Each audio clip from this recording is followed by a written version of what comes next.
Right. Tirumala Tirupati దేవస్థానం నూతన EO Muddada Ravichandra తిరుమలకు చేరుకున్నారు. గాయత్రి నిలయం అతిథి గృహానికి చేరుకున్న ఆయనకు అదనపు ఈవో వెంకయ్య చౌదరి ఘన స్వాగతం పలికారు. శ్రీవారి ఆలయంలో టీటీడీ ఈవోగా ముద్దాడ రవిచంద్ర బాధ్యతలు చేపట్టనున్నారు. తెలుగు రాష్ట్రానికి చెందిన సీనియర్ ఐఏఎస్కి తిరుమల తిరుపతి దేవస్థానం బాధ్యతలు అప్పగించారు.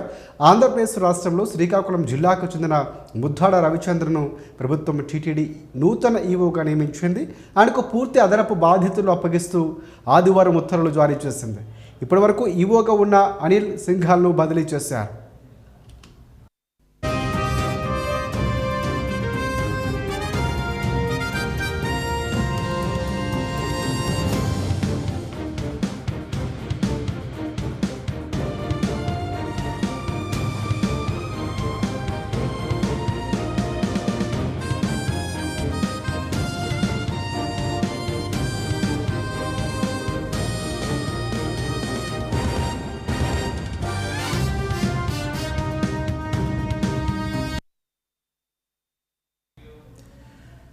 రైట్. మేఘాలయంలో ఘోర ప్రమాదం